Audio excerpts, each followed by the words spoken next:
Air droid. All right, well, everybody's here and I'm blabbing. Okay. This anatomy, to be fair, is much more complex in the ear and in a lot of other areas. And we really have to, this will be mostly introductory. And then really we're going to have to revisit it again when we do the phys part of the program in the spring. And everybody signing up for that? You're all going to be there whenever you register? Yes? Those pay. Are you alert there in the front? Do I see you in the spring? Who signed up for MCAT? Anybody have to be an MCAT Part A? 1, 2. Anybody else? Just 2. That's what I have to have that discussion with, because they may not run the class with 2 people. We may have to do a directed study. We'll see. Because it's usually Dr. You miss the interaction between Dr. Elwig and me. See, you could join. You're not interested. It's like a tag team event. Like literally, I come in. I'm sorry to talk. We touch hands, but we got to hold on to the desk. That's a professional wrestling analogy. No pro wrestling fans.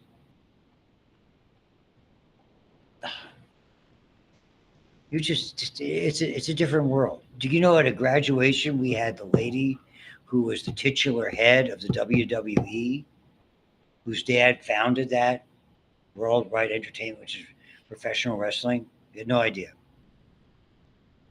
She's married to a guy who was known professionally as Triple H. She was really good. Really, very, very good. That's good 4 or 5 years ago that she was here. She was a commencement speaker. That was there. No professional wrestling analogies. You weren't saddened by Hulk Hogan's passing? A little bit, thank goodness. Would it shock you to know that someone of your acquaintance with his 2 sons, aged at that time 7 and 6, went to the Sky Dome, which has a different name now in Toronto, to watch WrestleMania? I think it was 4. Us. Hey. You got to live a full life. All right, moving on. So this is where we ended it. It doesn't matter. You're not listening to me. You don't even like me. Moving on. So this is a labyrinth. Labyrinth is a maze. We were all familiar with that terminology. And again, it's behind the eye. It's called the petrous, Petrous portion of the temporal bone. So they have 4 sections of temporal bone. We don't do that. So, and what it is, the channels, it's a labyrinth, a maze, and it's we're talking about something the size of about a pea. So it's really very, very small. And you have 3 regions. The vestibule just means the entry. And you have the area where there are semicircular canals. That's the vestibular or balance mechanism. And the cochlea, that's the hearing mechanism. And interestingly, they're filled with a fluid. The fluid that surrounds it is called perilymph. You should know that. And what happens where the actual sense of either head motion or hearing, you're going to see there's another fluid called endolymph, ENDOY lymph. And that's really the fluid that has the appropriate amount of charged particles to effectively trigger the electrical signals that you and I perceive as balance and as hearing, as audible sound. We get into that in the physiology. They're mostly potassium, large amounts of potassium. We're going to get to that, but that's why you need to have a little bit of it. So the labyrinth, sacs and ducts that contain the bony labyrinth and are filled with this endolymph. So you can see there's different parts: the bony labyrinth, perilymph, the membranous labyrinth, endolymph. That's more of the stuff that, as I said, here's your entry chamber. That's where the stapes are. That's the oval window. And below that, which would be where the round window is. So you can see It just depends on where it's going. There are two structures in here. You have a saccule and a utricle. The saccule basically is sort of the leading structure that's associated with the cochlea. And I mean, the best analogy would look almost like a snail shell. That, and imagine we're able to almost unwind that. It's almost like you rolled it up this way and you could unwind it, would be the cochlea. And then you have the semicircular canal. And I've always felt that the best analogy for this is like a carpenter's level. I mean, and you can get these level programs on your phone. I probably have one on my phone someplace. If you're leveling like a washer or a dryer or something like this, something like doing something out, with woodwork. I would never do that, by the way. My wife does. So the saccule becomes part of the entrance of the cochlear, the utricle part of the semicircular canals. And so the canals, 3 different planes, anterior, lateral, and posterior. They're at right angles to one another. They have a variety of ducts that are there. Interestingly, in the entry, this ampulla, this enlarged area, okay, where it is really a very interesting structure called the crista ampullaris. And really that has more to do with rotational aspect of the head. You'll see this, and I know, and you'll see the analogy to use, and I can relate to that. And again, the same illustration is there. The cochlea, very tiny, okay, and you see a size of a split pea.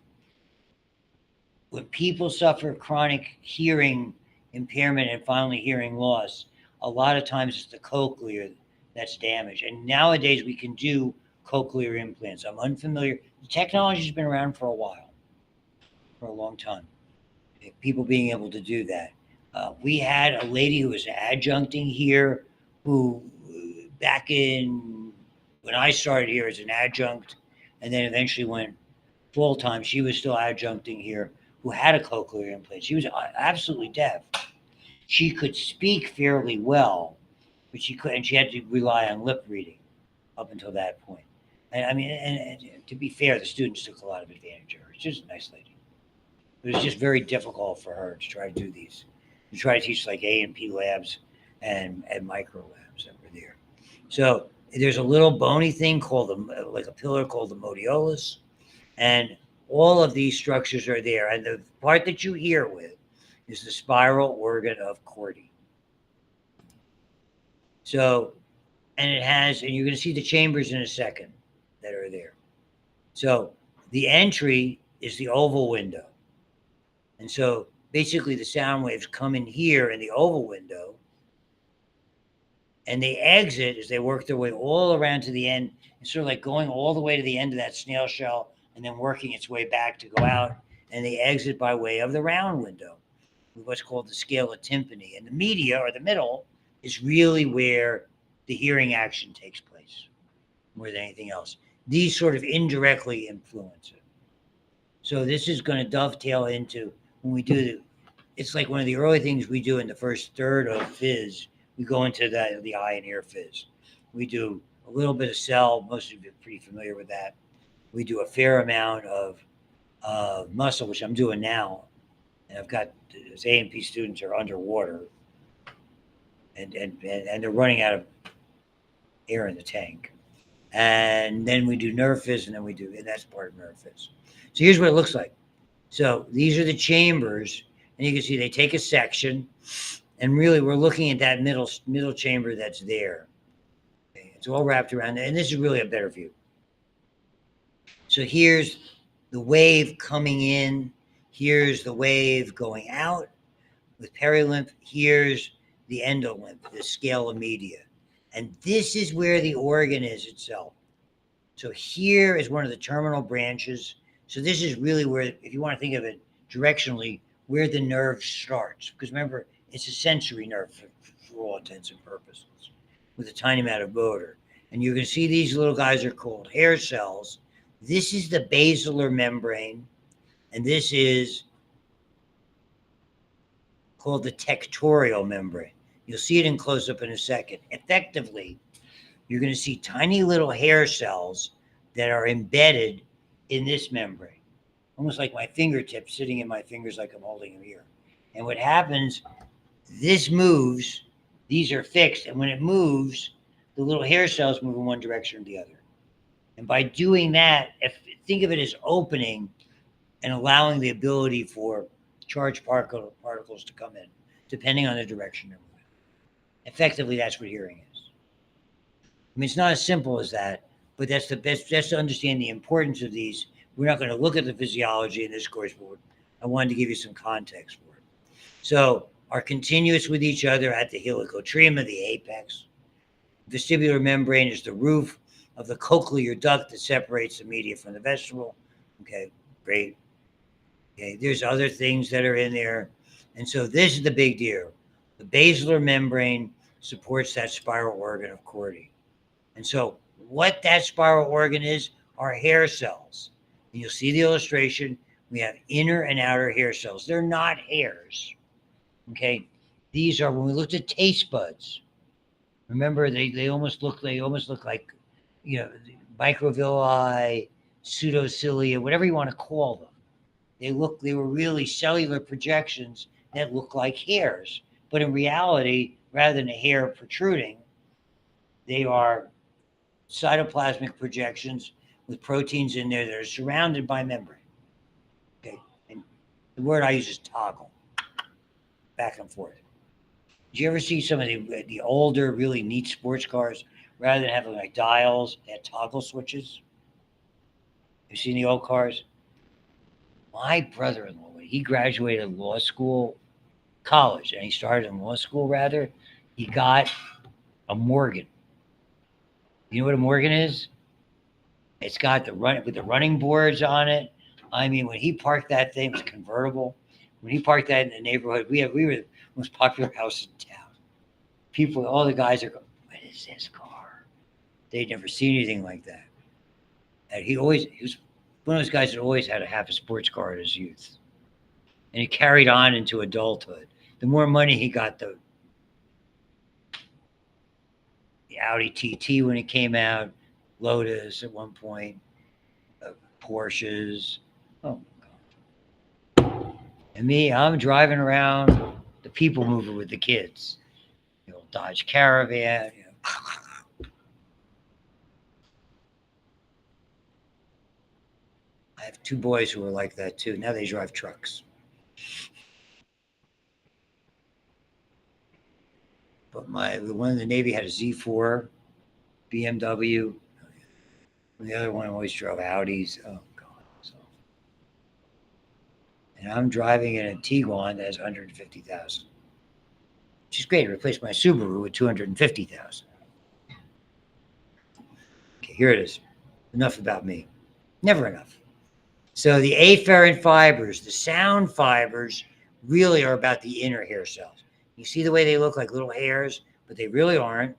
Okay, and the outer hair cells are out here. And you're going to see sound is really here. More modifications come from here down the road. So for now, it's inner and outer hair cells, basilar membrane, tectorial membrane. This is the kind of thing. This is more like label the diagram stuff. Okay, without going into functionality. This is what they look like. It's a good micrograph. This gives you a nice summary.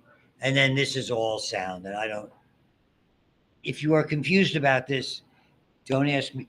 Ask that Buxton guy you're familiar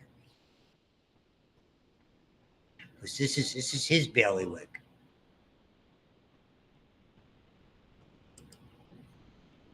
Sound waves, rare fat. Don't do this. Well, I mean, I'll do it.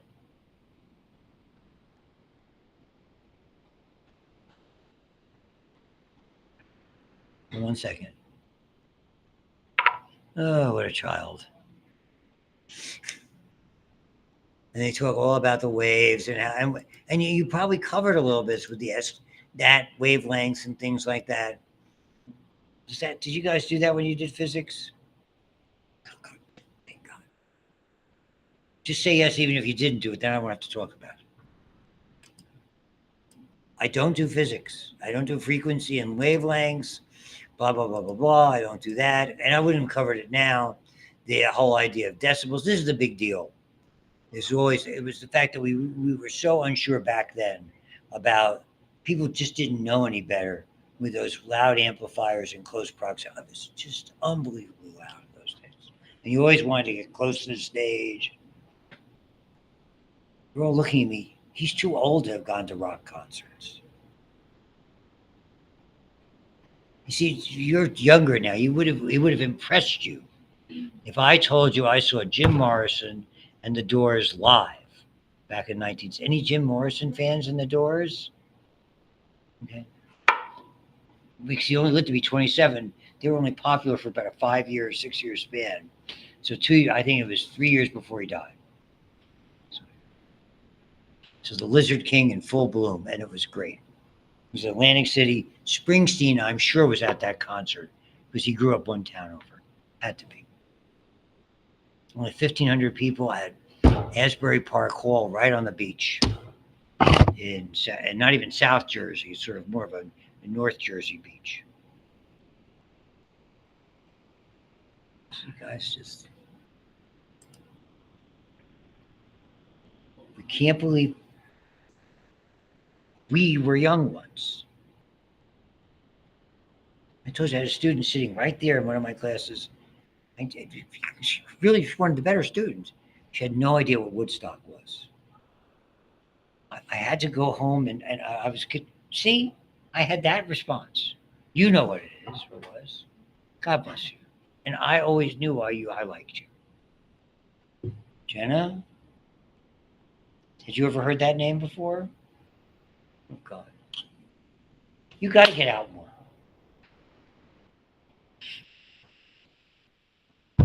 Okay, we're doing the heart. We'll play music. Does that work? Classic rock?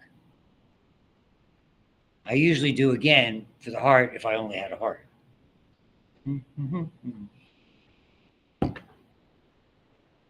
Did you ever see Wizard of Oz?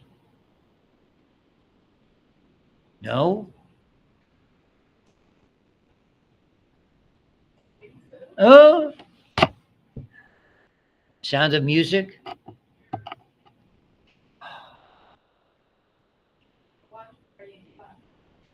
For Wizard of Oz, we could do that.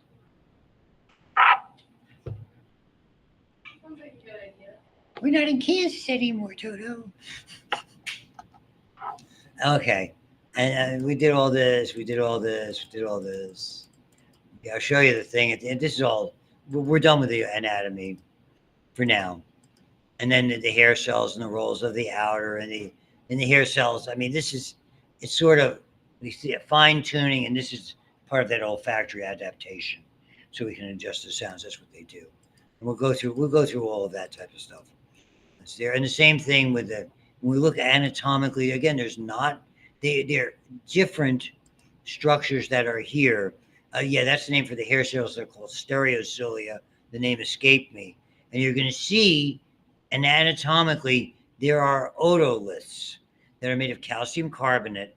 There's an otolith membrane, and that basically, when we're dealing with changes in our motion affecting our head position, you will see it.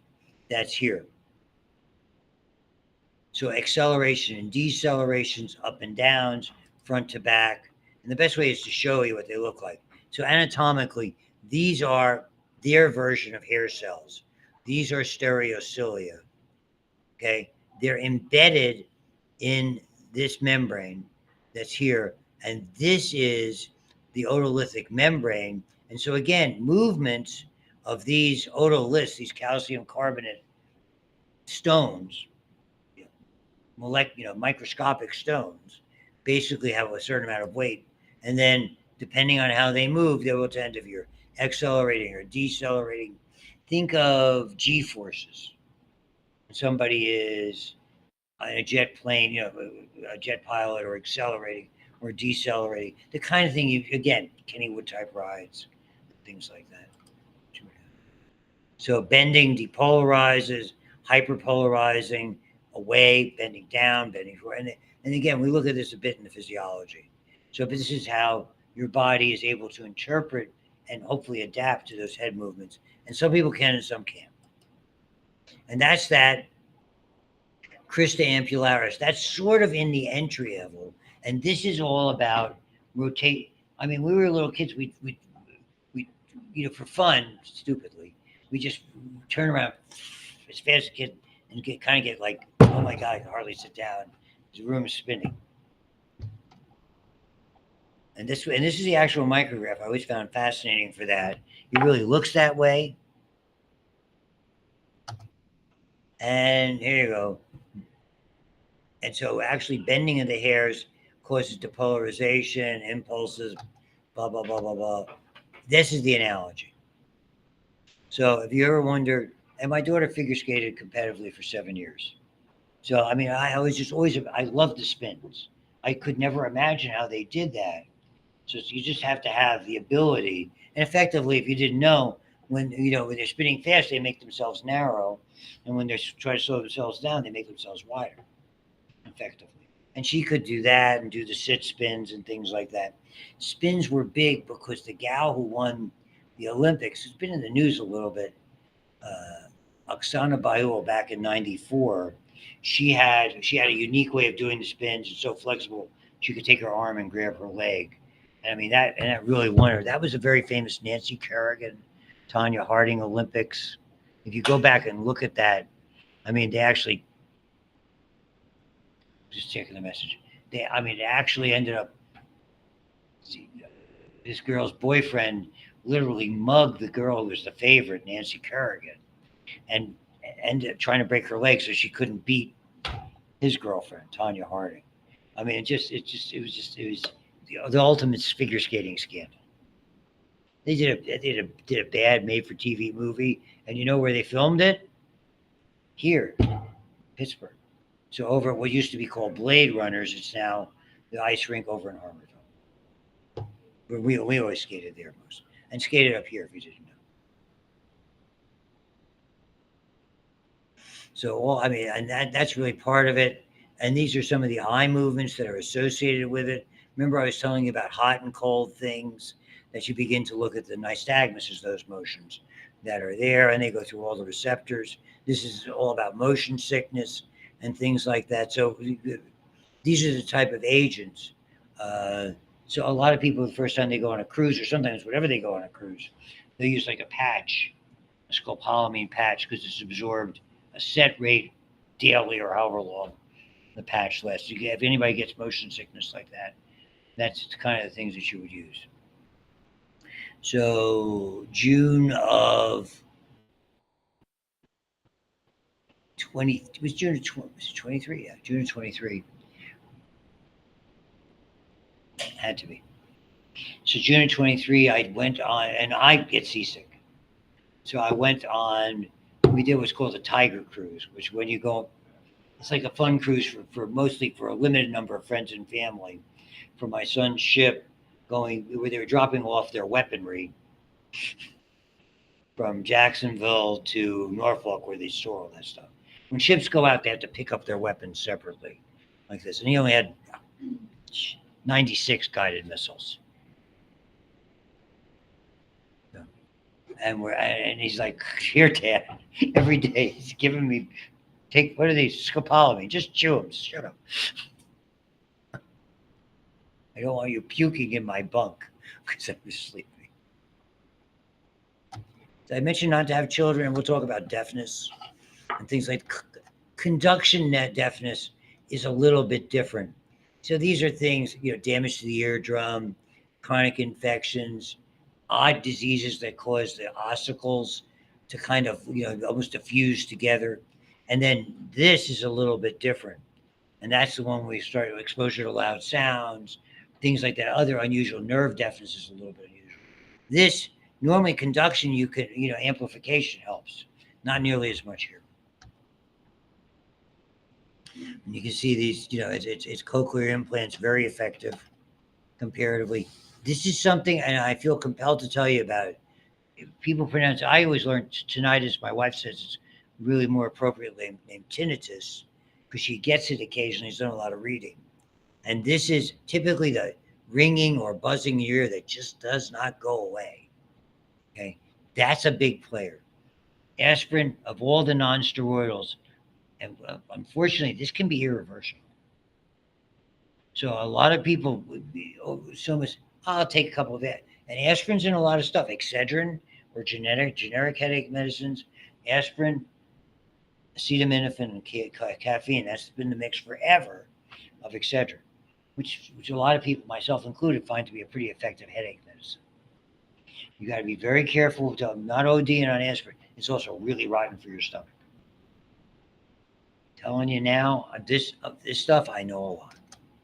And this is, you wouldn't wish this on your worst enemy.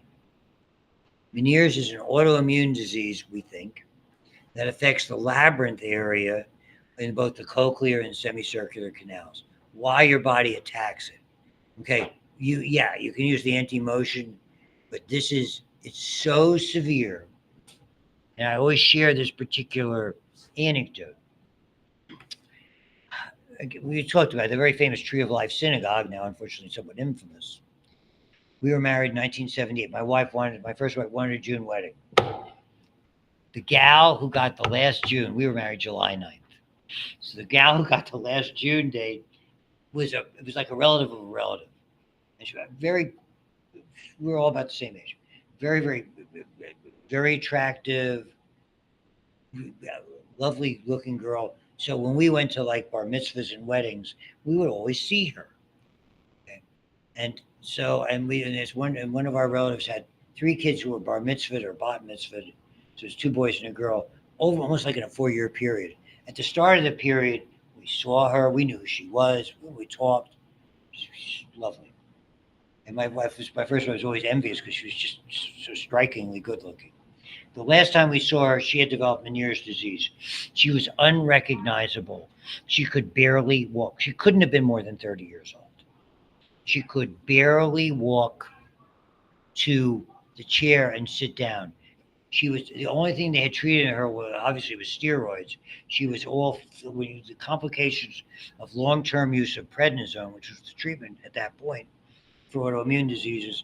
She got the moon face, the hump here, with all the fluid retention. It was the most striking thing I ever saw. And we said to effectively the mom, we were very, very close. What happened? She goes, "She got Meniere's disease." I mean, I saw that and I said, that would be horrible. And interesting, my wife had an aunt who suffered from that as well. But she happened to be wheelchair bound anyway, but that's a different story. So that's what I'm talking about. All right, enough of that. Done with that. I'll tell you what's on. Yeah, my guess is not something I typically test on a lot with this. This is more a lot of that ear anatomy. It's probably in the eye anatomy. I think there's a little bit that we test on. There's nothing coming up right here. It's more like label the diagram stuff, okay? Trying to be nice. I should be trying to ply you with recommendations. So at age 75, I can have tenure. You have no idea how silly that is. Should I stick around for a couple more years and torture everybody? So they should suffer like you suffered. I'll probably have half the class won't have heard of Woodstock. Oh, we're going to have to work on you, Jenna. If I said Dr. Lecter, would it ring a bell?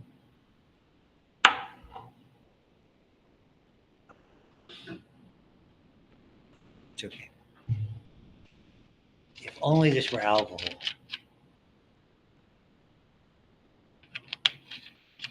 If I said Silence of the Lambs, would it have a... Oh, we have to educate you. That was also filmed in Pittsburgh.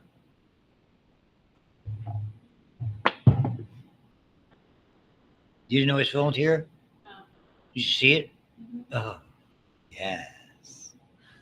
Oh, God, Sir Anthony. Okay. The heart. I'm going to go into it in anatomical detail when we dissect it. It's good we can get through all of it and be able to do it. This is the introductory stuff. Effectively, the intro, and you probably have had this, I would think. side-by-side pumps. The right side, so really it's not identical, but similar chambers, right side and left side. One is effectively a chamber that's relatively small and basically designed only to fill the pumping chambers. So it's basically a two-stroke pump. It fills and it pumps, fills and it pumps. You have one on the right and one on the left. Each one has two chambers, a total of four. The difference is the right-sided system is all about getting the blood back that has basically lost roughly 25% of its oxygen, so it can be replenished with oxygen, so it makes the trip effectively from the right side of your heart to your lungs and back to the left side of the heart, which will be its starting point. That is called the pulmonary circuit, meaning goes to the lungs. The left side systemic circuit leaves the left side of your heart. First, it enters by way of the left atrium, as you will see, and exits by way of the left ventricle, and returns, and its return visit takes us back to the right atrium, the start of the right side. So this is oxygenated, or well oxygenated blood would be a better way to express it, and we call that the systemic circuit. That's it. Everything about this system is equality. We always pump the same amount of blood to the right as we do to the left. We have the same amount of blood coming back to the right as to the left. Any imbalance in that, for whatever reason, will eventually lead to failure. We call it heart failure. And if we have failure on one side, it will eventually lead to both sides failing. And that is bad. So we call it congestive heart failure. It's all about beating more rapidly. Here I go again. More rapidly than once a second, every single second that you are around. Starts high, gets lower. I love it. Okay. So the receiving chambers are called atria. Atrium is the singular for that. So again, the right atrium is eventually receiving erroneously say deoxygenated blood, and I undoubtedly will see it. The reality is, you all studied hemoglobin and Malek, right? It's of those four, it loses one. It's still 3/4 filled. If not, do you study the hemoglobin curve? You know, that whole pulse ox thing. Doesn't take much. You're right. That, talk about the ultimate slippery slope. That's exactly what that is. It's fascinating, and it's amazing as we unload. The molecule changes so it can unload more easily. And as we load, the molecule changes so we can load more easily. Got to give credit. It's well construction on the proteins. Hey, you got to give the people in design and production, a little thumbs up every so often. Steelers, Sunday night.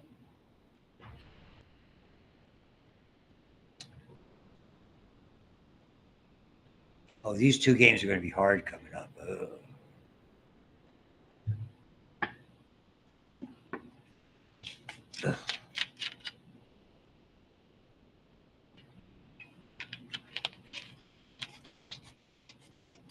Moving on. So the right side, right atrium, and then the blood ends up going to the left atrium through the lungs. And then the pumping chambers are the ventricles, either toward the lungs or toward the body, whether it's going up or going down. Voila, you always see this diagram. It's very accurate. And this is the part when we start to do the anatomy we will look at. What we have here, okay, we have the entry chambers going in like this, okay, and you're going to see that. So we'll start, I typically almost always start on the right side. So we get blood that comes in from the extremities. I'm going to draw this out for you, but not today, because I don't have enough time to do it. And we'll go into the anatomy of the valvular structures, and the valves assure one-way flow. Unlike when we're going to talk about the lymphatics shortly after, when we talk about blood vessels, they are not one-way. This is a closed circuit. Okay, effectively the blood, unless there's been an injury, does not leave these channels. That's what I mean by closed circuit. So the blood just continuously circulates oxygen and carbon dioxide diffuse. The kidney is able to filter it out. A lot of the components in the plasma reabsorb the ones we need, and it all remains continuously within your circulation. When we look at lymphatics, effectively they're open-ended in the tissues and are bringing back specific products that don't do well in the bloodstream and tiny blood vessels and eventually rejoin the circulation, typically in the superior vena cava, which is up there. And I'll go over all the terminology. Of this, I actually know a fair amount. So we'll look at all that. It's about the size of a fist. So you can roughly estimate it. Rare, okay, about that. It doesn't weigh as much as you think. Cow heart's enormous compared to ours. Weigh less than a pound. That's that remember the basic anatomy, mediastinum, mid-sternal area. So you have the lung components, the pleural cavities, which are separate. And in the middle, we have the mediastinum, mid-sternal area, divided into two. The pericardial area around, or pericardial cavity around the heart. And what's above it with your trachea and, that type of stuff that's there. So anterior to the vertebral column, posterior to the sternum. The heart starts bilateral and symmetrical. So it's centrally located. You have two chambers on the left and two chambers on the right. The left side of the heart, particularly the left ventricle, has got 3 to 4 times as much muscle tissue developing. So the left side is much stronger, and as it develops, it gets larger and larger, and it's continuously pumping. Basically, it's got nothing to do with it. It works out all day. So you can imagine how bulky the muscles are, scientifically, sort of metaphorically speaking, rather. And it's pulled to the left. It goes to the left, and it's a lower chamber, so it's left and down. And that's where you see it. So our angle of the heart and the greatest impulse is sort of pointing inferolaterally, sort of down to your left hip. And that's the apex of the heart. And the base of the heart is pointing up here to your right shoulder. So it's not quite triangular, but you kind of get the idea. So here it is. So the PMI, or we'll call the apical impulse, the part where you would put a stethoscope to really hear it, right there. And that's where a lot of the anatomy comes from, the surface anatomy there. I'm not that good at that. And if you're asking about heart sounds, forget it. I do not have the ear for it. My first wife was she could just, oh, he's got a gallop. Oh, he's got a what murmur. I'm like, I can't hear shit. She always told me I had bad hearing. What she called selective hearing. Gentlemen, you will hear that term. The gals already know that.